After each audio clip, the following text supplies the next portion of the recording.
Buenas noches a todos los seguidores de la Feria Virtual del Libro España. En estos momentos nos encontramos en vivo con Mónica García Diego y el autor Luis Carlos Castañeda. Adelante, Mónica. Hola, ¿qué tal? Muy buenas tardes, buenos días o buenas noches, todo depende desde dónde estés participando y acompañándonos en esta presentación dentro del marco de la primera Feria Virtual del Libro España. Muchísimas gracias a esta gran organización por todos los espacios que nos dan para compartir con autores, editoriales, gente de la cultura, de la música, en esta gran feria virtual llena de, bueno, de muchísimas sorpresas. Y hablando de sorpresas, el día de hoy tengo, bueno, pues un agradecimiento enorme por el autor que nos va a acompañar. Él es Luis Carlos Castañeda, nació en Arucas, Las Palmas de Gran Canaria, es periodista de formación, cursó Ciencias de la Información en la Universidad Complutense de Madrid, ejerció en distintos medios a lo largo del país como Diario de Ávila, El Ideal Gallego o en la revista Malpaís. En la isla de Palma fundó y dirigió el semanario El Time y la revista La Palma Magazine. Obtuvo el Premio Regional de Periodismo convocado con motivo del 500 aniversario de la fundación de la ciudad de Santa Cruz de la Palma. Cuando venga el rey, una obra de ficción histórica, es su primera novela larga publicada, con la cual ha conseguido el premio literario Amazon Storyteller 2020 para autores en español, en el que se han presentado más de 5.500 títulos autopublicados en Kindle procedentes de 500 países. Muchísimas gracias, Luis Carlos, por acompañarnos el día de hoy aquí en el marco de la Feria Virtual España. Muchas gracias a ti, Mónica. Es todo un placer y un honor. Y desde luego el agradecimiento es por mi parte decir que una iniciativa como esta primera Feria Virtual del Libro España es fantástica. Porque ¿sabes por qué? Porque permite, además en un momento que no se pueden hacer en España, por lo menos se han perdido todas las ferias de autores, todas las ferias de libros, desde las importantes como las más pequeñas. Y en cambio tenemos, gracias a la tecnología, pues esta oportunidad de hacer esta feria que para mí es fantástico porque nos permite aunar todos los autores y toda la gente relacionada con la literatura a lo largo de todos nuestros países hispanohablantes y hacer de puente, y eso es fantástico. Yo te doy las gracias por haberme invitado y en fin, aquí estamos para charlar de mi novela y de la experiencia en este premio literario de Amazon. Tu pregunta. Sí, gracias. Bueno, pues vamos a charlar, ¿no? Y bueno, hablando de charlas, quiero comentarles a las personas que nos están viendo que efectivamente me puse a buscar a Luis Carlos. No fue así como que tan fácil. Yo sabía que buscando Premio Literario Amazon 2020, bueno, pues iba a terminar dando con él, ¿no? De alguna manera. Y esto me lleva a comentar que así como estas redes y estos espacios nos abren la posibilidad de encontrarnos, de tener mayor contacto con muchísimas personas que de otra manera sería muy difícil y hacer esto mucho más digerible y mucho más accesible para cualquier persona. Porque sin duda, muchas veces las ferias locales o presenciales sí tienen, bueno, un gran peso, un impacto para la zona donde se desarrollan y a lo mejor también a nivel internacional para las personas que pueden viajar a estos foros, pues no siempre están accesibles para todo el mundo, ¿no? No siempre podemos llegar a ellas o tener acceso a la gran cantidad de ponencias en una feria presencial, lo mismo en México, donde yo me encuentro, no siempre es tan fácil, ¿no? En cambio, ahora esta feria nos da esta oportunidad de conversar contigo, de tenerte en directo y de poder llevar a cualquier hogar con la tecnología, en muchos medios digitales además, esta conversación que puede ser de impacto y dar un panorama más amplio sobre muchos de los factores que están cambiando hoy en día. Y uno de ellos es precisamente el premio Amazon. Es decir, es una plataforma que de igual manera, así como ahora la feria virtual, pues nos abre espacios para poder estar en contacto con muchísimas obras. ¿Cuál fue tu iniciativa para llegar o tu intención, o a lo mejor la inspiración para llegar primero a publicarte en Amazon y bueno, de ahí pegar el salto para tomar la decisión de inscribirte en el premio? Mira, verás, cuando yo estaba finalizando mi novela hacia finales del 2019, del año que acabó, yo no tenía claro qué iba a hacer con ese manuscrito. Tenemos que aclarar a los oyentes que esta no es mi primera novela larga publicada, es mi primera novela escrita, punto. Es decir, yo soy un auténtico novato en esto de las letras. Bueno, mentira, llevo escribiendo hace mucho y he dedicado mi profesión a escribir, sí, pero en esto de armar un artefacto literario complejo como es una novela, es mi primera experiencia. Entonces, cuando yo acababa de los últimos retoques a la novela, estaba en las correcciones, pues me puse a investigar realmente qué hago, qué haré cuando le ponga punto final al manuscrito, ¿no? Y no me cerraba a ninguna opción. Es decir, una opción era abrir mi cajón de la gaveta y guardarla ahí. Era una opción, como otra cualquiera. Otra opción era intentar mandar copias de manuscrito a las editoriales. Y otra opción era presentarla a algún premio. Vale, ¿qué pasa con todas estas opciones? Primero, la del cajón, pues no me terminó de convencer, porque yo me di cuenta cuando terminé la novela que tenía algo bonito, que se podía enseñar, que tenía cierta calidad, que esa historia merecía ser leída, ¿vale? Y que yo iba a poner de mi parte todo lo que fuera necesario para que llegara a los lectores. Si no, no tenía sentido todo el tiempo y todo el esfuerzo que yo había hecho en escribirla, ¿no? La siguiente opción, que es la más usual, mandar escritos y propuestas editoriales a las editoriales tradicionales, a mí se me hacía complicado, se me hacía muy difícil. Entre otras razones porque, primero, no tengo nombre, no tengo currículum literario, no tengo experiencia. Por tanto, es complicado que una editorial, que a fin de cuentas es una empresa, te acepte invertir su dinero en tu obra. En segundo lugar, porque yo vivo en las Islas Canarias. Para situarnos un poco, esto está a 3.000 kilómetros de la península ibérica, de España. Vamos, nosotros somos España, efectivamente, pero estamos aquí abajo, cerca de África. Y somos islas. Y entonces, ¿qué pasa? Que eso se nota, ¿sabes? Eso es un hándicap, eso es un problema, porque yo decía, bueno, con mucha suerte lograré ser publicado por una editorial pequeñita de mi provincia. Y eso estaremos hablando de, ¿qué? 200 ejemplares. No me terminaba de convencer. Por otra parte, tú sabes, Mónica, entregar tu manuscrito a una editorial, ceder tus derechos de explotación a una editorial, es renunciar a cualquier control que tú puedas hacer sobre tu novela. Me refiero a cualquier control. No puedes elegir ni tu portada, ni el tamaño de tu libro, ni el tamaño de la tipografía que quieres poner, ni el precio, ni cuándo se publica, no eliges nada. Todo lo hacen por ti.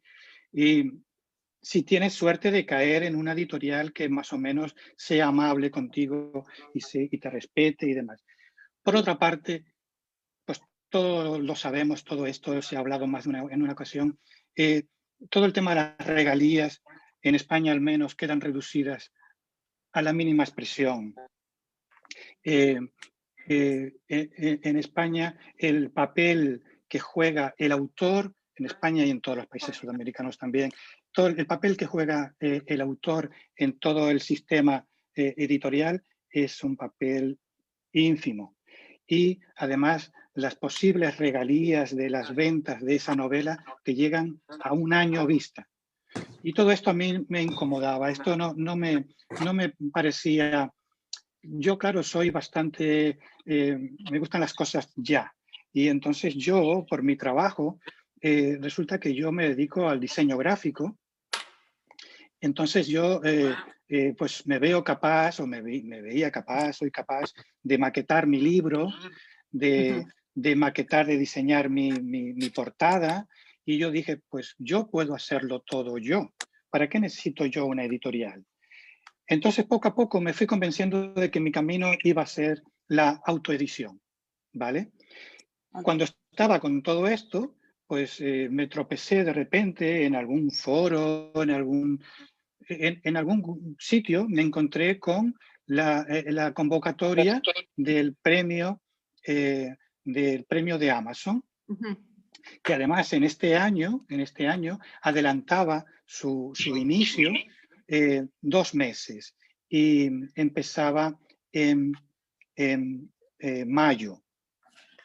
Pues entonces, te perdí la señal, Mónica. Yo sigo hablando. Sí. Entonces, Aquí está. pues estuve claro que yo lo iba a presentar al premio. Y esa fue, digamos, esas fueron las razones que hubo detrás de poder mandarlo ahí. Pero vamos, lo envié ahí no con ninguna ambición de nada, sino simplemente de poder publicar, poder tener mi libro publicado, ojalá llegar a algunos lectores, y ojalá llegar a algunos lectores fuera de mi isla, fuera de mi entorno más cercano. Y me pareció que la oportunidad que me daba Amazon KDP era única, era impresionante, porque la fuerza que tiene Amazon KDP es poner en tu mano, es poner a tu disposición el poder llegar al mundo entero en realidad, ¿vale? Si tú haces un buen trabajo y tú lo promocionas, KDP te da la posibilidad de llegar a todo el mundo, a cualquier lector de habla hispana, en definitiva. Yo creo que ese fue el camino adecuado para mi libro, para mi primer libro. Quizás más adelante se opte por otra vía, por otro camino, pero para mi primera experiencia fue lo mejor. Y bueno, luego los hechos, pues mira, los hechos han venido rodados y de forma sorpresiva me han dado muchísima alegría. Y mi libro acabó llegando mucho más allá de lo que yo esperaba, ¿no? Pero así fue.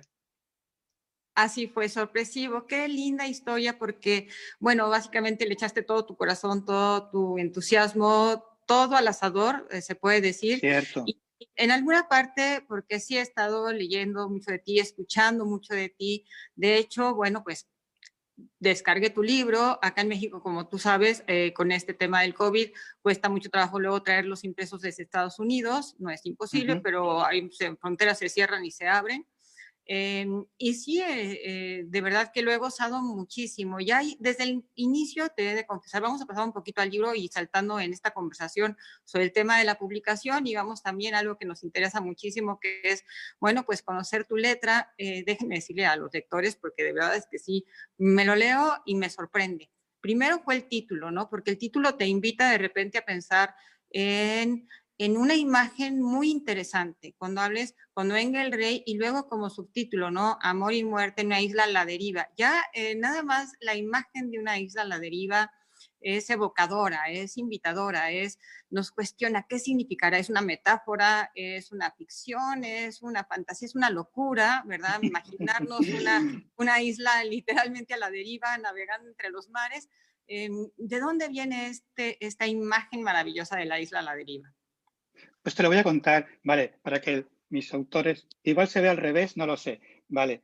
Es una isla que es como, va a la deriva, porque es como un iceberg, ¿verdad? Como un iceberg flotando en el mar. Bueno, esto es en realidad, sí, es una metáfora, la mejor metáfora que te puedas encontrar de la soledad, ¿vale?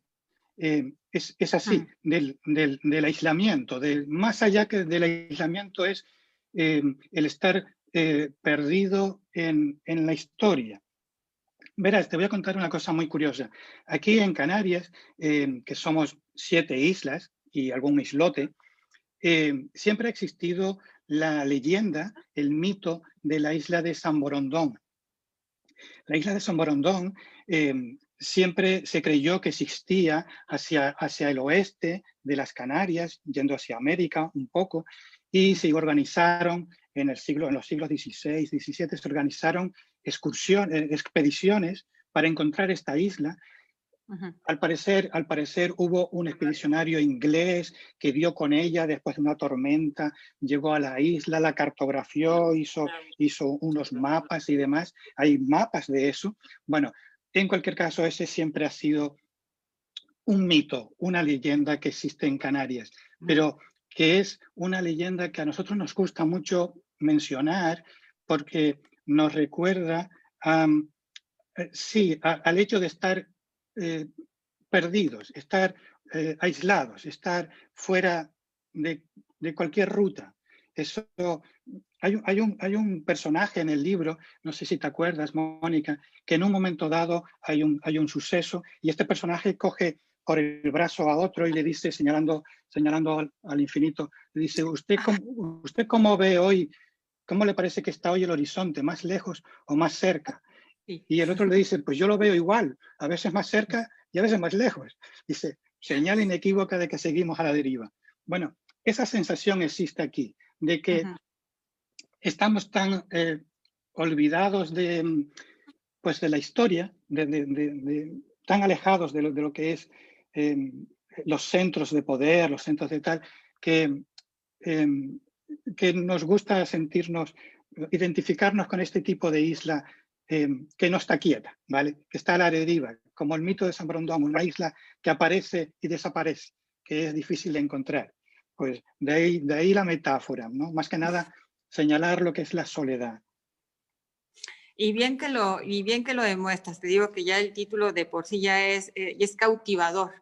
Es un gran reto el trabajo que realizaste con tu libro y mencionabas que te demoró 2 años, algo inusual en ti, según tengo entendido, porque como bien dices, las letras siempre te han acompañado, pero en relatos mucho más cortos. De hecho, te sigo ahora en Facebook y veo que te encanta comentar sobre tu día, las observaciones que tienes en corto, ¿no? Y es algo que haces de una manera muy hermosa. Pero llevar este libro no nada más por el tema de a lo mejor el proceso creativo, sino por el tema de la investigación. Para quienes no han leído el libro, y es una invitación, es un libro es una historia que se desarrolla a principios del siglo XX, es decir, en los 1900, iniciando, ¿no? 1906. Entonces, iniciando en el siglo XX, y llevas cada personaje, vestimentas, aromas, espacios, incluso lenguaje, muy ad hoc, obviamente, muy bien centrado, y creo que es una de las grandes características que se tomaron en cuenta, no nada más en el premio, sino por la cantidad de lectores que te siguen. Tiene que ver con esa dedicación que se siente en todo el relato que vas llevando de principio a fin. Sí, mira, te voy a decir, claro, yo soy de formación periodista y efectivamente mi máxima dificultad a la hora de ponerme a escribir una novela he sido yo mismo. Es decir, mi carácter, yo me veía incapaz de sentarme para escribir una misma historia. Pues, ¿cuánto tiempo? ¿1 mes? ¿2 meses? ¿3 meses? ¿Cuánto me iba a llevar eso? Yo que siempre he escrito algo que era de hoy para mañana, ¿verdad? Si eres periodista no puedes demorarte mucho más para contar algo. Este fue mi mayor hándicap, mi carácter o mi falta de sentarme, pero no solo para la escritura, para muchas cosas soy así. En el libro se ve escenas de ajedrez. Yo soy jugador de ajedrez, pero siempre he jugado al ajedrez de forma muy urgente, ¿no? Muy rápida. Sentarme demasiado tiempo no era lo mío. Bueno, vale, ¿qué pasa con la historia de la novela? Verás, yo di con esta historia, llevo intentando huir de ella muchos años y al final me atrapó. ¿Cuántos años llevo intentando huir de ella? Pues desde 2006, que de eso ya hace muchos años. Desde 2006. Fue mi primer contacto con esta historia porque en el 2006 el ayuntamiento de mi ciudad organizó unas jornadas conmemorativas, unas jornadas culturales conmemorativas del centenario de la visita del rey Alfonso XIII a esta isla, que es La Palma. Vale. Y entonces organizaron distintas charlas y encargaron a investigadores locales la elaboración de un libro histórico, de un libro de investigación histórica, donde se plasmaba pues todo eso que tú has comentado, cómo era la época, qué esperaban los isleños de la venida de este rey. De ellos nunca, después de 400 años de conquista, nunca habían visto un rey. Bueno, y yo recuerdo mi empresa quedó encargada de la elaboración física de ese libro, la maquetación, todo esto. Y yo recuerdo estar leyendo esas investigaciones históricas, esos ensayos y demás, y yo decirme a mí mismo, caray, vaya historia que hay aquí, menuda historia que hay aquí. Si yo fuera escritor, ¿verdad? Si yo fuera escritor, podría escribir aquí algo muy bonito, pero yo no era escritor. Entonces, yo lo dejé pasar, yo eso lo dejé pasar, pero de algún modo esa semillita quedó ahí. Y con el tiempo fue creciendo los distintos personajes. Bueno, hasta hace apenas unos 3 años o 4 que, ya lo he dicho en otra ocasión, me tropecé por casualidad un artículo de otro periódico, un artículo de un periódico desde la ABC, antiquísimo, de aquella época, donde se relataban una serie de anécdotas muy humanas, que realmente fueron la chispa que me dijeron, que me hicieron encender la pasión, que es muy importante, el motor pasional para poder sentarte a escribir una historia. Yo, como me conocía, yo me dije, pero tú no vas a ser capaz de escribir una novela. Entonces hice un trato conmigo mismo. Dije, bueno, voy a dedicarme a investigar, a documentarme sobre todo esto, no solo sobre el hecho en sí de aquella visita del rey, que apenas duró unas horas, sino de cómo era aquella sociedad, cómo era a todos los niveles, a nivel incluso de arquitectura, las calles, las casas, todo, como tú has comentado, todo lo máximo que yo podría aprender de aquella época, documentarme lo máximo posible y una vez que termine, decido qué hacer, si sentarme a escribir, como Dios me ayude, esa novela o no. Y estuve investigando, sí, un año me llevó la investigación, un año. Y ya acabando ese año, pues yo ya tenía bastante bien armada mi historia, los personajes, porque yo, Mónica, te confieso que yo no quería contar la historia en sí, de la llegada del rey, eso ya estaba escrito en esos libros históricos. Yo quería contar la historia que había detrás, es decir, qué sentían, cómo vivían, qué esperaban ellos, de los isleños, de esa visita del rey, y cómo todos sus amores, sus pasiones, sus odios, sus envidias terminaron por, en fin, un poco estropear esa visita, ¿no? Ese evento que los podría haber sacado de ese olvido en el que estaban. Y entonces cuando yo tenía ya todo eso elaborado, pues dije, bueno, pues vamos a ver, me hago otro pacto conmigo mismo. Voy a sentarme, sí, todo lo que pueda. Yo soy un escritor lento en cuanto a literatura, que conozco compañeros que escriben cientos, miles de palabras en cada sesión y escriben un primer borrador en poco tiempo. Lo escriben rápido, sin corregir demasiado, y luego cuando acaban, a los 2 meses, 3 meses, reculan hacia atrás para todo el trabajo de corrección de todo eso. Yo no puedo escribir así, por lo menos mi primera novela. Yo tenía que acabar mi sesión de escritura dejándola lo más pulida, lo más perfecta posible. Eso me llevaba a mí a consumir 2-3 horas de escritura para 400 palabras o 500 palabras a lo sumo. Es decir, a mí me llevó luego otro año entero casi acabar. Luego tuve menos trabajo, menos labor de corrección, porque todo iba bien armado, pero tuve miedo, tuve muchos peligros de caer en trampas, en las trampas típicas que cae un novato a la hora de armar un artefacto literario tan grande como es una novela, que es además tan delicada, que se puede caer por cualquier esquina. Entonces se puede caer por una mala construcción de personajes, se puede caer por una mala construcción de la trama. Puede haber muchos altos y bajos en la tensión narrativa. Eso no te lo enseñan en ninguna parte, ¿no? Pues todo eso fue lo más que me llevó a mí. Fíjate otra cosa, lo he comentado otras veces y lo quiero comentar de nuevo porque me parece digno de atención, me parece digno de que alguien que esté en mi situación de literato novato pueda aprender quizás.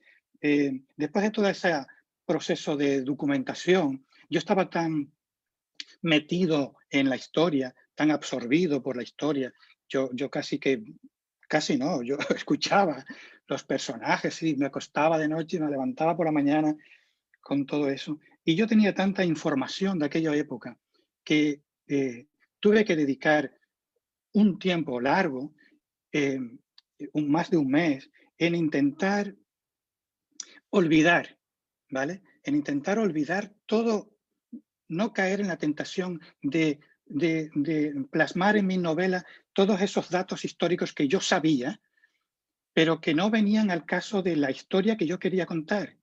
Repito, no era una historia no es una novela histórica, es una novela literaria, con ambientación histórica, vamos a decirlo así, ¿vale? No abuso en ningún momento de todo lo que aprendí, de todos los datos históricos, por ejemplo, tuve que empaparme mucho de cómo fueron los inicios de la fotografía aquí en España. Cómo fueron los inicios de la fotografía, cómo eran los cuartos oscuros, los químicos con los que trabajaban, cómo se llamaban todos los elementos con los que trabajaban, las cámaras. Vale, pero claro, una vez que te pones a escribir, es fácil exponer, vomitar toda esa información que al lector eso no le va a servir. Tienes que buscar la forma de plasmarlo de manera que acompañe a la historia que estés contando. De manera que de alguna manera el lector sepa que tú sabes, sepa y se informe de cómo era aquello, pero sin hacer esto que llaman muchos los americanos infodumping, ¿vale? Sí. Un exceso de información. Pues eso, por ejemplo, es una trampa que vigilé mucho no caer. Te sigo contando porque otra cosa que me llevó tiempo, esto me llevó tiempo a la hora de arrancar. Cuando yo estaba preparado, me palpitaba la historia en los dedos, quería escribirla y no podía porque, también lo he contado en otros sitios, Mónica, porque no encontraba la voz, la voz que iba a tener mi narrador, ¿vale? El libro está contado, es muy narrado, está contado como nos contaban antes las historias nuestros abuelos, ¿vale? Es muy narrada, tiene poco diálogo y es el papel del narrador es muy importante. Entonces, dar con la voz, el tono de voz, la personalidad de ese narrador era esencial. Yo lo sentía así, aunque eso tampoco es algo que se aprenda tampoco. Yo no lo he visto en casi ningún sitio eso.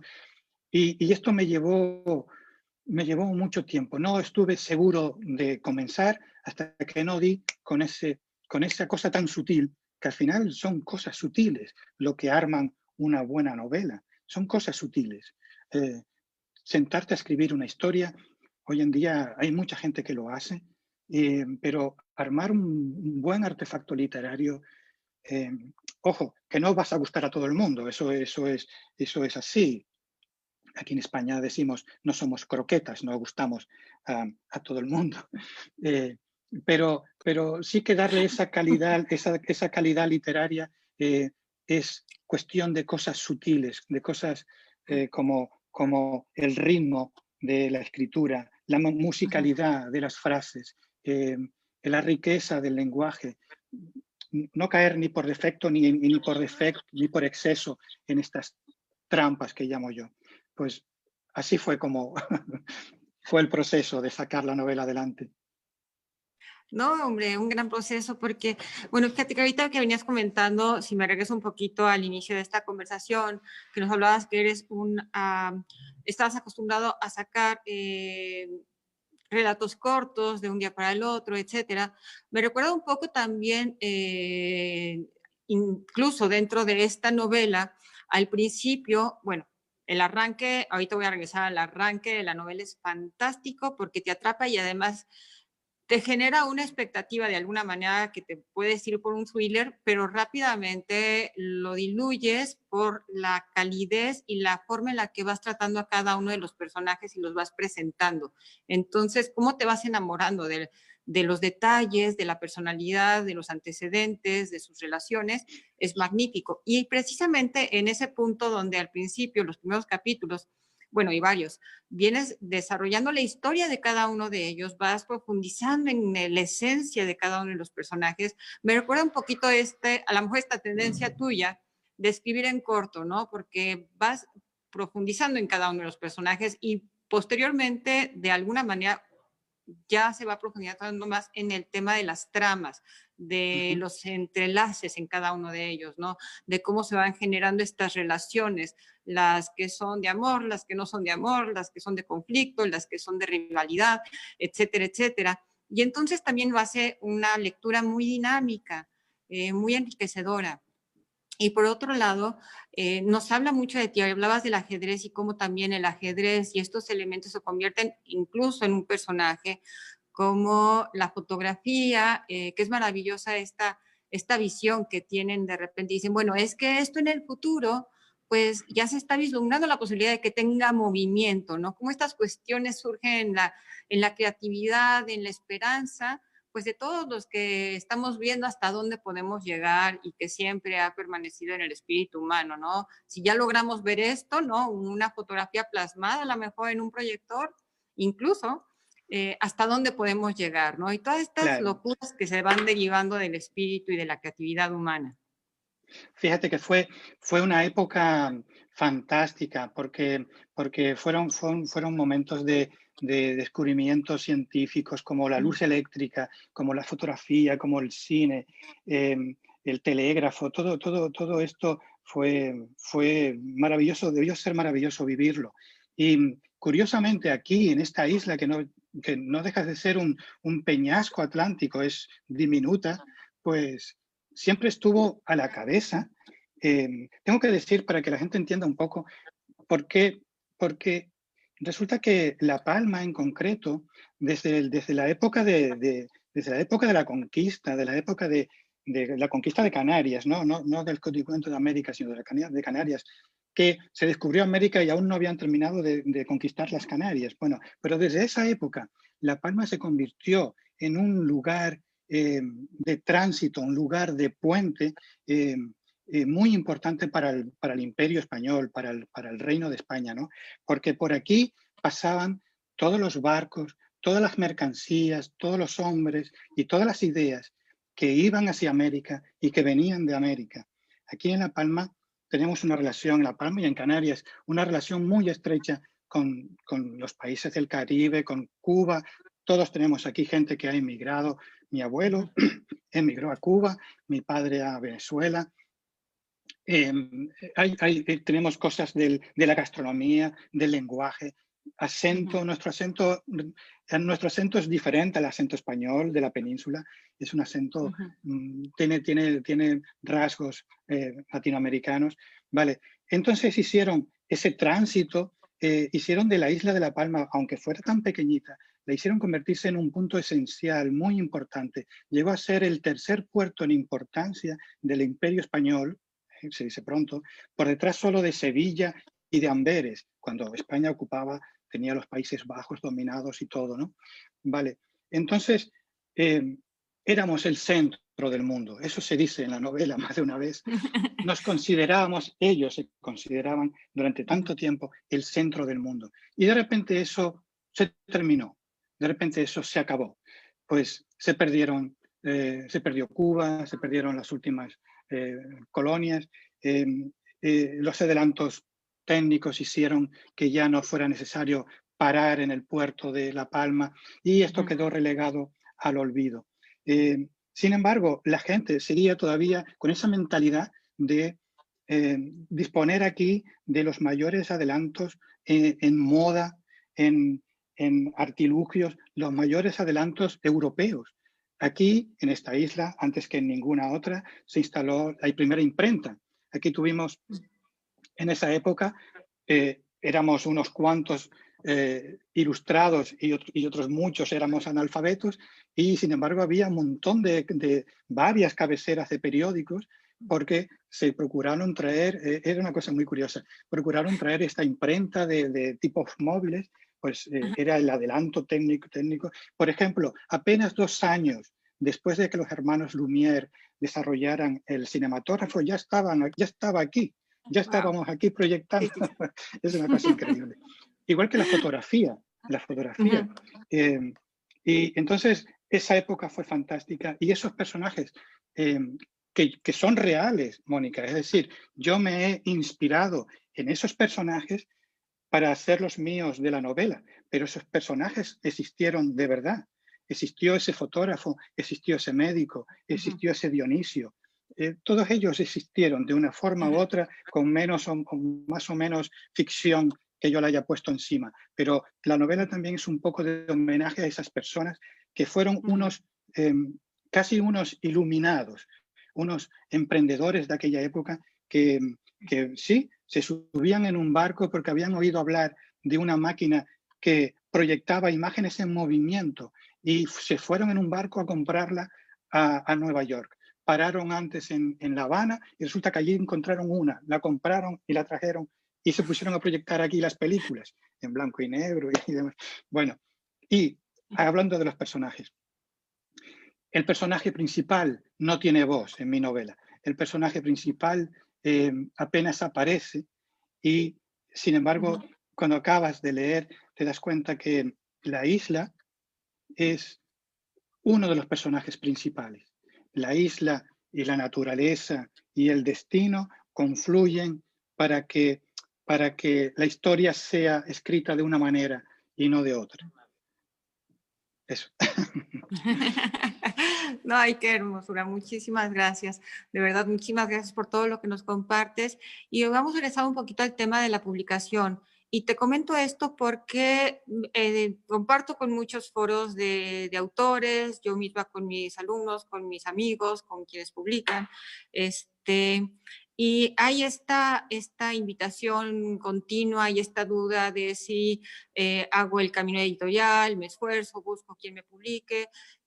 Todavía hay un poquito de resistencia, a lo mejor en muchos países latinoamericanos, con respecto a las ventajas y desventajas que pueda tener un espacio como lo que es Amazon para publicar sus libros, y qué tanto realmente les beneficia tanto las posibilidades de ventas de sus libros, qué hacer, qué no hacer. Te imaginarás la cantidad de dudas que pululan, y tú de manera intuitiva decidiste que ese era el mejor camino, y mira hasta dónde te ha traído, ¿no? Esa maravillosa intuición y ese deseo de, pues, de mover tu trabajo como lo estabas imaginando y como lo estabas soñando desde tu portada, como dices, hasta, bueno, ¿por qué no maquetarlo? Tú no manejabas mucho las redes, y me consta que todavía no manejas mucho, no eres un adicto a las redes, ni estarte publicando, ni nada por el estilo. Vaya, si vemos tu historia en las redes es muy corta, literalmente. ¿Cómo fue tu proceso de publicación? Y vaya, recomendar cada vida es una historia, ¿no? Cada autor va a tener su propio proceso, pero si nos puedes comentar un poco del tuyo, seguramente va a ayudar a mover la conciencia y las posibilidades de otros autores. Sí, mira, te comento que, claro, como dices tú, cada uno tiene que situarse donde está en su trayectoria literaria, y también dónde está, en qué país, qué condiciones tiene y demás, ¿no? Vale, en mi caso particular, como te comenté al principio, resulta que yo, por mi trabajo profesional, yo, porque tengo una pequeña empresa de edición gráfica, yo me veía capaz de hacer la mayoría de los trabajos que me puede proporcionar una editorial. Yo puedo maquetar mi libro, puedo diseñar mi portada, puedo darle forma. Entonces, lo que una editorial pequeña, que es a lo máximo que yo podría aspirar, al no tener nombre ninguno, lo que esa editorial pequeña podría hacer por mí, ya lo hacía yo. Porque después de todo, ¿qué hacen las editoriales por ti? Pues te configuran el libro, te imprimen una cantidad pequeña porque no van a perder dinero, lo ponen un mes en las librerías y al cabo de ese mes tu libro desaparece. Ya no está en la mesa de novedades, está en una estantería y ya está. Tu editorial no va a moverlo por ti, no va a promocionarlo por ti, más allá de alguna presentación inicial, porque tiene otros autores a los que atender. Ninguna editorial pequeña va a hacer más por tu novela que tú como autor Nobel, como autor novato. Si tienes ya un nombre, supongo que las editoriales más grandes te buscarán y ya harán más por ti, pero y no tanto.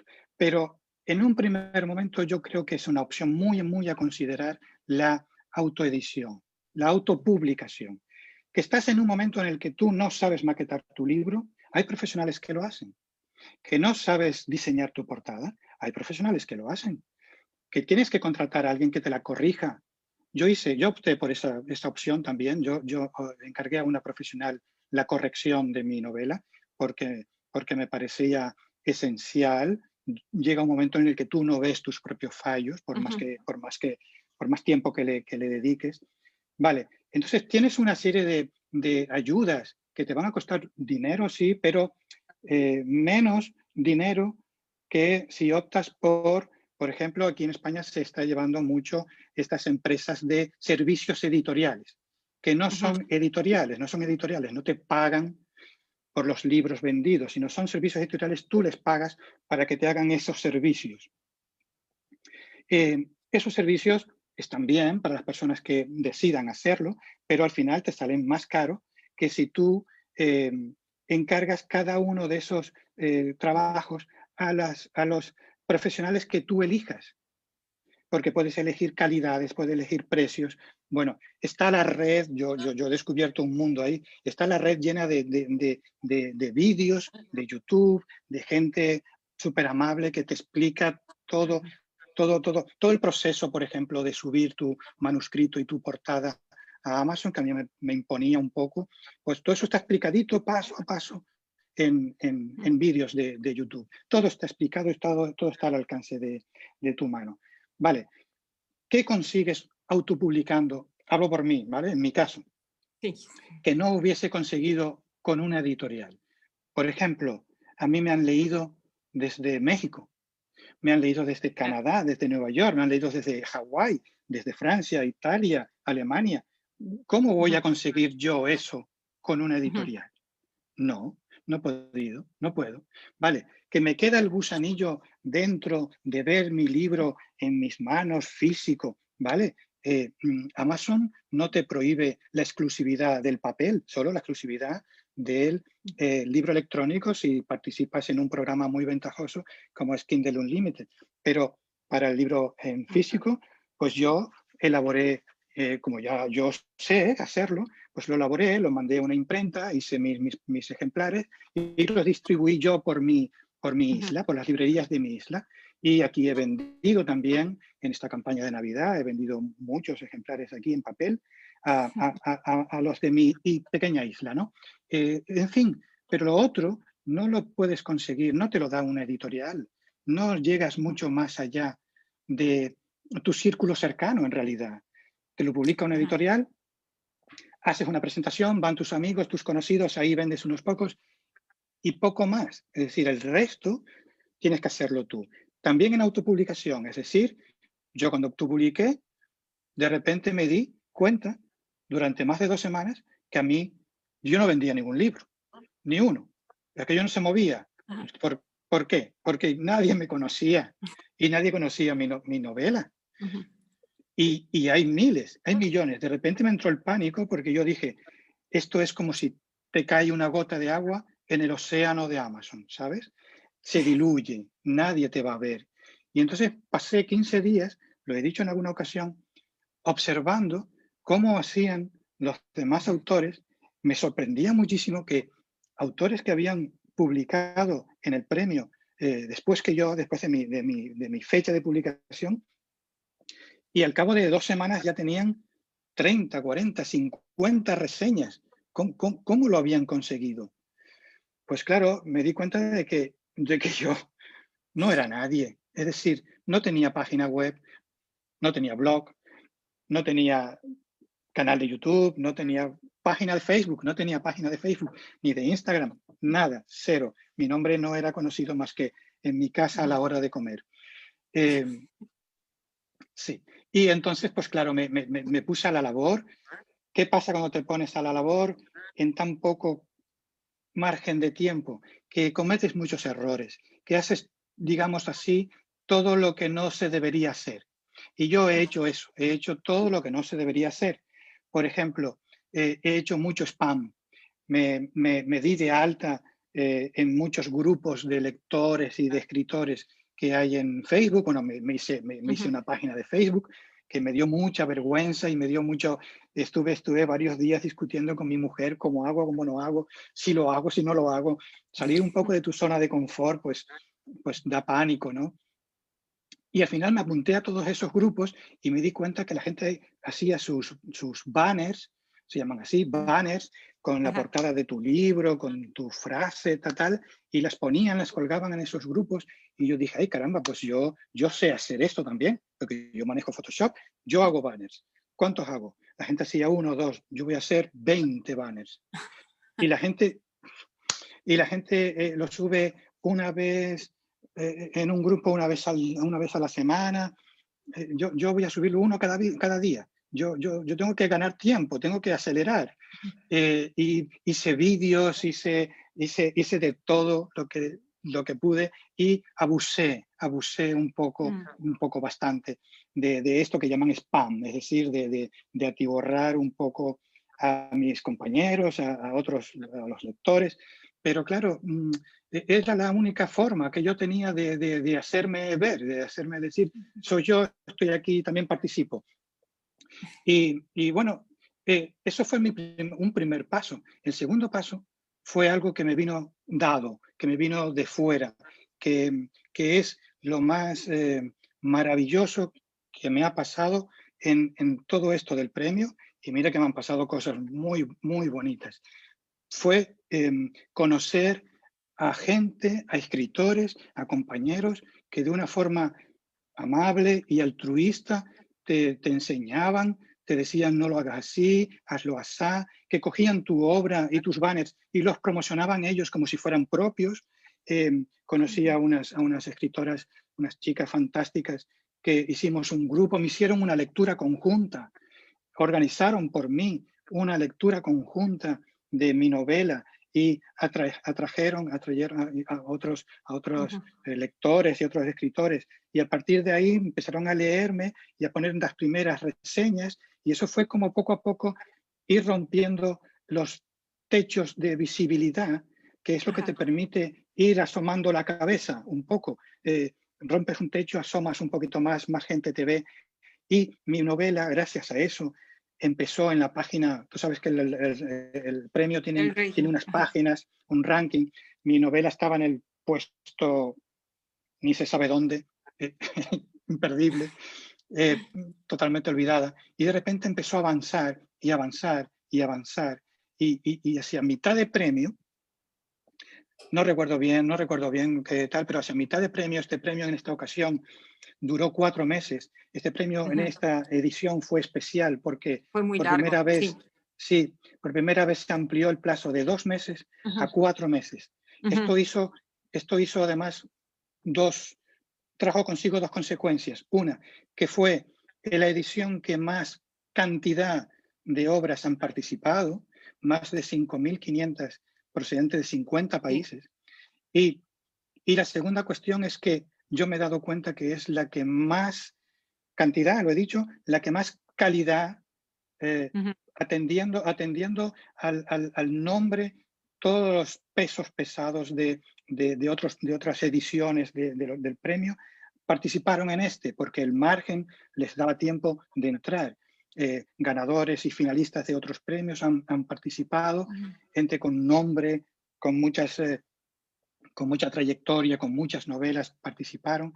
Y para mi sorpresa, no sé por qué, porque ya te digo que mi novela no, yo tenía mucho miedo de esto, mi novela no es de género como la que se estila habitualmente en Amazon, es más literaria.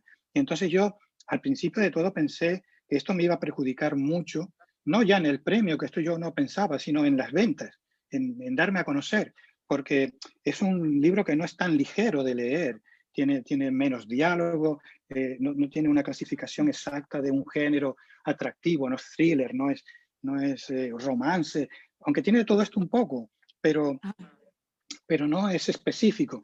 Y por lo que sea, mi novela fue subiendo en el ranking y hacia mitad del premio, hacia, no sé, mediados de agosto, finales de agosto, estaba ya en la página número 1.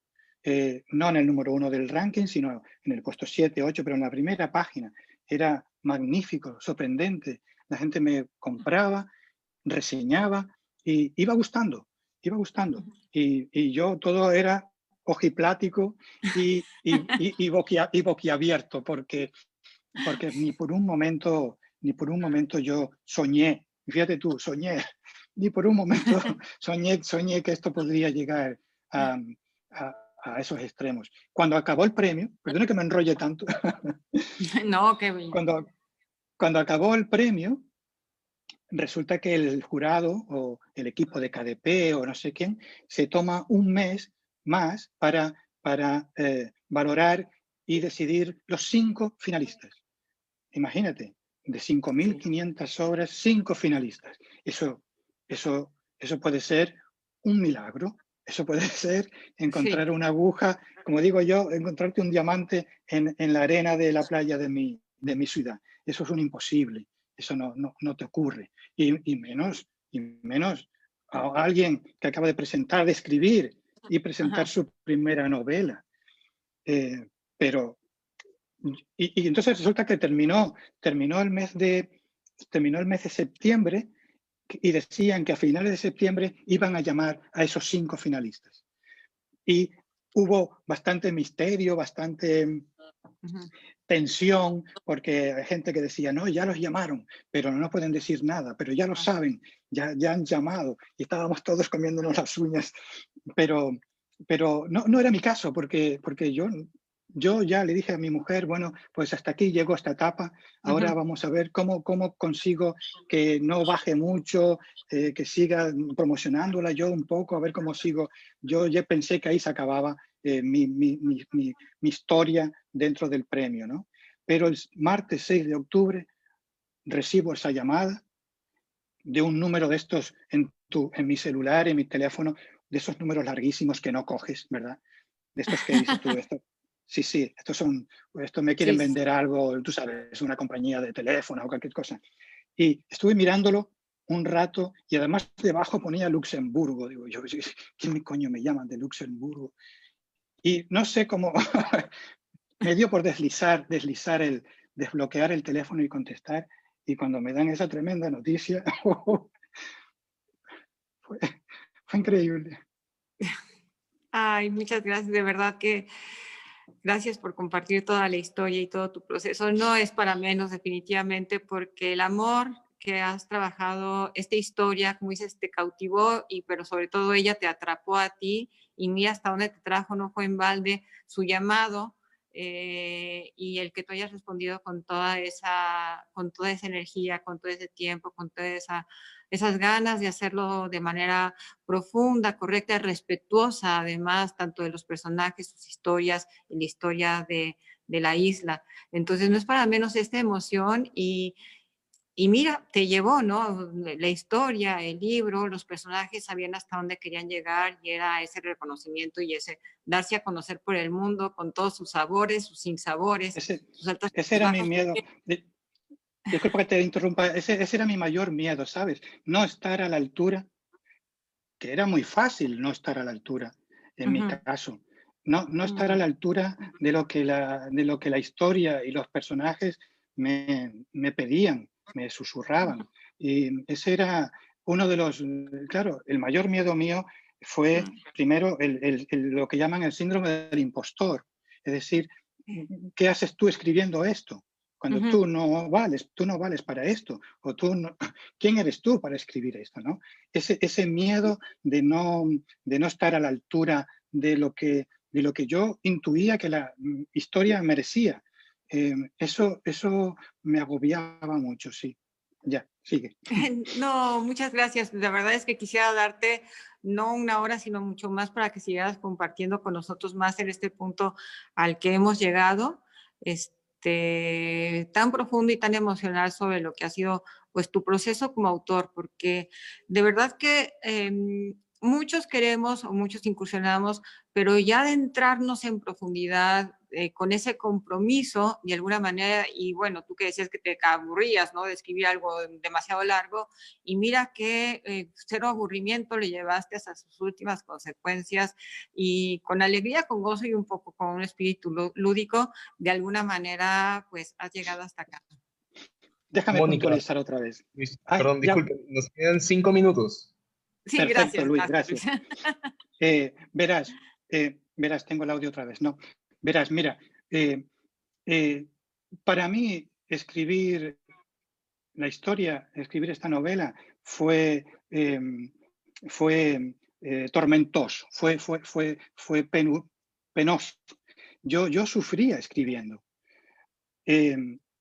Bueno, dicho así, parece que es decir, yo sufría, tenía que hacer un esfuerzo enorme de voluntad para abrir esa puerta y sentarme en ese ordenador y escribir todos los días lo que me tocara escribir. Cuando yo acababa y cuando yo salía de esa puerta era otro hombre, efectivamente. Y durante todo el día siguiente, todo lo que yo había escrito y lo que había avanzado me llenaba de un ánimo nuevo. Y eso me gustaba. Pero sí que tengo que reconocer que cuando llegaba la noche, después de todo un día de trabajo, en mi trabajo de ordenador, volver a ponerme en el ordenador y yo luchaba mucho conmigo mismo. Tú sabes la frase de Hemingway, que él decía que escribir era muy sencillo, tenías que sentarte ante la máquina y sangrar. Pues eso me pasaba a mí. Yo tenía que hacer el esfuerzo y sangrar todos los días para luego sentirme algo mejor y acordarme de esa satisfacción para que me ayudase a paliar un poco al día siguiente las pocas ganas que me daba volver a sentarme. Pero sí, tienes razón, la pasión tiene que ser la gasolina que nos mueva, ¿no? Que nos mueva a contar. Yo no concibo la literatura industrial, por así decirlo, la literatura hecha como quien hace churros, aquí decimos esa expresión, hecha porque resulta que sí, que tengo que publicar 3 libros este año y me siento y tengo que sacarlo en 3 meses. A mí la historia me tiene que tocar muy dentro y yo sentirla palpitando detrás de mis ojos para que me dé esa fuerza que me falta, esa fuerza para sentarme a elaborarla. Si no hay pasión, no hay literatura, creo, no lo sé. Gracias. Bueno, pues ya nos anunció Luis que nos quedan 5 minutos y de verdad, Luis Carlos, si tú estás disponible, pues me encantaría volver a encontrar otro foro para seguir platicando contigo porque de verdad es apasionante, es una novela hermosísima, tu trayectoria también es sumamente interesante, la humildad con la que nos compartes es fascinante, pues eres, como dices, un autor de novela novato, no puede ser un autor novato porque tienes una gran trayectoria en otros ámbitos. Y bueno, nada más, no es que te esté comprometiendo públicamente, pero y ni me tienes que responder, pero me encantaría volver a platicar contigo en otro espacio, si nos das permiso, y bueno, anunciarle a las personas dónde te pueden encontrar. Ahorita, bueno, pues como ya vieron, el libro está en Amazon, ahorita sí está en exclusiva en Amazon por las condiciones de la feria, pero con un solo clic, como fue mi caso, lo puedo adquirir en cualquier parte del mundo en su versión digital y por supuesto si tienes la oportunidad de tener el libro impreso, también con un clic pues llega hasta las puertas de tu casa. Vamos a poner los enlaces de tu libro aquí Perfecto. en los comentarios de la feria, de esta presentación que se va a estar promoviendo continuamente. Ahí van a estar los enlaces para que nadie tenga que buscar y darle la vuelta, simple y sencillamente con un clic. También en el banner de presentación de esta feria se encuentran también los enlaces para que puedan adquirir tu libro y bueno, pues puedan gozar de esta lectura. Genial. Mónica, yo darte a ti las gracias. Yo siento no ser de más ayuda porque yo todo lo que cuento es por lo que he reflexionado, más que por la experiencia que pueda tener. Hay veces que me da miedo decir cosas y que luego la experiencia me las rebata, ¿no? Digo, uy, pues aquí estoy equivocado y en cambio yo aconsejé esto o lo otro. Pero si partimos de la base de que sí, de que no tengo experiencia y simplemente es... lo que yo he reflexionado sobre todo esto y el público que nos oye lo acepta así, yo estaré encantadísimo de charlar contigo en donde tú me digas porque es un placer y es un honor. Y repito, participar en una feria como esta que nos aúna de esta manera es fantástico, tenemos que aprovecharlo. Gracias. Gracias, gracias a ti, gracias a toda la feria, a la organización de esta hermosísima Feria Virtual del Libro España. Y continuamos con la programación y bueno, ya tenemos aquí la garantía de que en algún otro momento podremos seguir contando con tu presencia. Claro que sí. Muchas gracias.